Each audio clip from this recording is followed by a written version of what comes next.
المرء مع من احب، ہر آدمی اس کے ساتھ ہوگا جس کو وہ محبوب سمجھتا ہے۔ اور حدیث پاک میں حدیث متفق علیہ بل المتواتر من طرق صحیحۃ وفی الحدیث الآخر من احب قوما فهو منهم، جو آدمی کسی قوم سے محبت رکھتا ہے تو اس کو بھی اسی میں شمار کیا جاتا ہے۔ وفی روایت وحشر معهم، ان کے ساتھ ہی وہ اٹھیں گے قیامت میں۔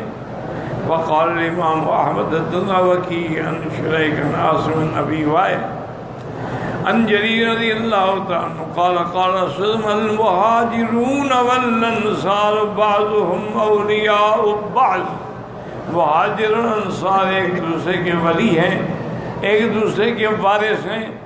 والطلقاء من قریش والعتقاء من ثقیف بعضهم اولیاء بعض الى یوم القیامہ، اور اسی طرح قریش جو ہیں اور بنو ثقیف جو ہیں وہ ایک دوسرے کے دوست ہیں اور ایک دوسرے کے وارث بن سکتے ہیں۔ کوئی کافر کسی مسلمان کا وارث نہیں بن سکتا ہے۔ قال شریک حدثنا الاعمش عن تمیم بن سلمة عبد الرحمن بن ہلال عن جریر عن النبی صلی اللہ علیہ وسلم تفرد به احمد هذين الوجهين فاما قول تولى الارحام بعد مولى ببعض في كتاب الله في حكم الله وأولو الأرحام خصوصية ما يطلقه والمال الفرائض القرابة الذين لا فرض لهم ولا هم عصبة بل أنهم يدلون يوارث كالخالة والخال والأمة والأولاه البنات وأولاد الإخوات ونحوهم۔